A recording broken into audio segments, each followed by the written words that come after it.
Good morning, good morning. It's Nutrition Tuesday, and here I am today with you on this lovely, fresh, cold morning. So today we're going to talk a little bit about food pushers. But before we do that, yesterday I asked you how you wanted, how I can help you on these live broadcasts that I do every day, and whether you'd prefer doing some exercise or whether you'd prefer doing these kind of informative kind of stuff with a bit of exercise thrown in during the week. And I figured, it's my train set.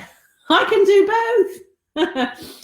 So the whole concept behind Give It 10 is little things done consistently. Morning, Lel. Little things done consistently that creates results. Of course, if you do rubbish stuff every day, you get rubbish results. If you do good stuff every day, you get good results.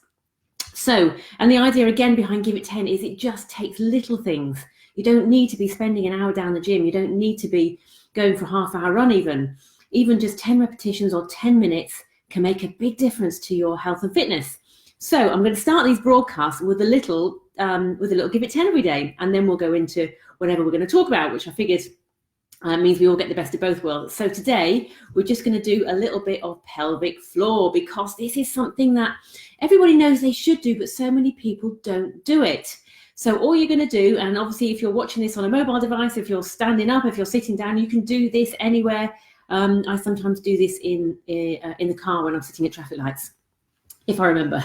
But all I want you to do is draw up the pelvic floor. Imagine you're stopping yourself mid-wee, and this is for guys and girls, and hold it there. And we're gonna draw up. See the hand actions. We're gonna draw up, and we're gonna hold it for a count of 10. And we're gonna let go, and then we're gonna. Jenny, so true. Let them off, and yes, absolutely. Hey, morning, Mum. Good to see you. We're talking pelvic floor, so you can join in. So what we're going to do first of all is draw up the pelvic floor, hold it for a count of 10 seconds, let go, draw it up and hold again for another 10 seconds. So if you're with me, let's go. So I'll try not to do any facial expressions. I've got a habit of going like this when I do this. But anyway, so we're going to draw up that pelvic floor and hold it there. 2, 3, 4, 5, 6, 7, 8. Squeeze it. 9, 10. Let it go. Okay, take a breath. You've got to breathe through it as well, but there is a tendency as well to kind of like, eyes wide open and hold your breath. And again, so draw up that pelvic floor really, really tightly, really hold it, squeeze it. 2, 3, 4, 5, 6, 7, 8, 9, 10, and let it go. Have a bit of a wiggle. I'm sitting on my bouncy ball. So if I'm bouncing up and down and rocking, don't be getting seasick when you're watching me. Right, and again, draw up that pelvic floor, squeeze it, hold really tight, squeeze it. 2, 3, 4, 5, 6, 7, 8, 9, 10, and let it go. We're going to do it twice more. So draw it up. 2, 3, 4, 5, 6, 7, 8, 9, 10, and let it go there. A bit of a wiggle. And last time then, draw it up, squeeze. 2, 3, 4, 5, 6, 7, 8, 9, 10, and let it go. And really, doing that every day, especially as we age, and especially as women who've had children, that's definitely, I do this in the Sky Train, try to have a serene expression. I know, sometimes you kind of find yourself going like, but yeah, definitely. And another good way is, as well as drawing up and holding it, is actually sort of pulsing it as well. So draw it up, let it go, draw it up, let it go. See my eyes going there. Draw it up, let it go, draw it up, let it go. So I tend to draw it up, hold for the count of 10 seconds, and then do 10 pulses, and then hold it again for 10 seconds and 10 pulses. Okay, but that's just a simple Give It 10 that could really have some massive benefits as you go on with your life. But anyway, it's Nutrition Tuesday, so today we're going to talk a little bit about food pushers. If you, especially at this time of year when we're kind of entering that party season, entering that time when we spend a lot of time with family, and if you're on any kind of weight loss journey, or even just a health journey, or just trying to look after yourself and eat a little bit better, it's really, really difficult when we enter this kind of party season and we spend a lot of time with friends and family to perhaps not eat some of the stuff that's on offer, or not have seconds, or not have all the puddings and desserts and cakes and sausage rolls and mince pies and everything. Morning, Crystal. Morning, Gerard. Nice to see you. So it's really important that if you have a goal and you're trying to get fit and healthy, is to decide perhaps before you enter that environment, or just decide, make it a goal, right? I'm trying to lose some weight, and this is what I'm doing, and this is what I'm going to limit myself to.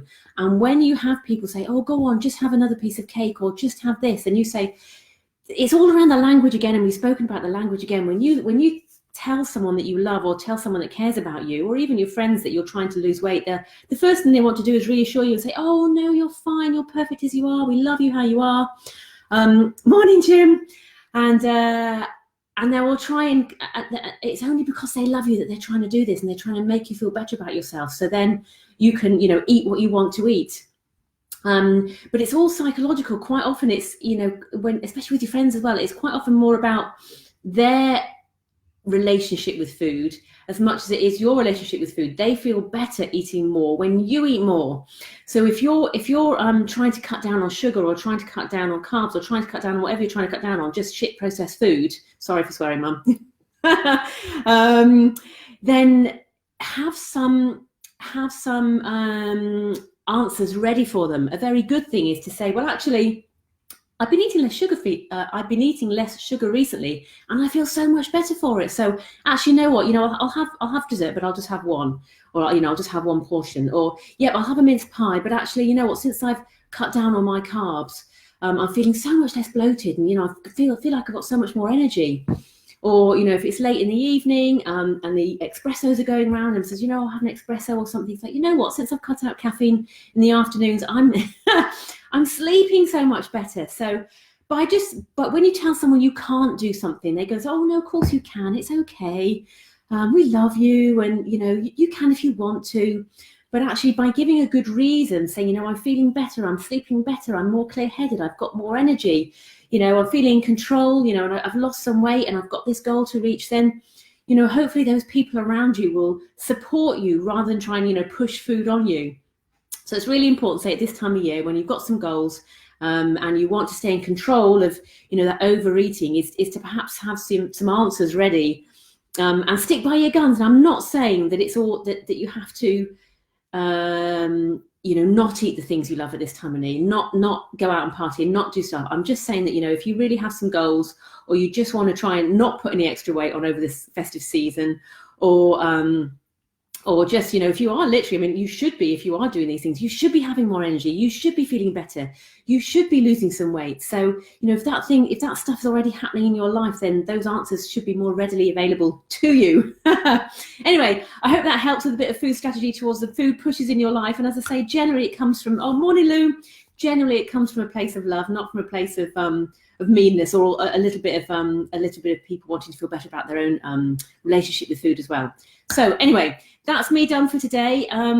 So we started off with a bit of pelvic floor exercises. If you didn't see that, go back to the beginning, do some pelvic floor, and then we talked a little bit about the food pushes in your life and strategies for getting through this festive season, trying not to eat too much.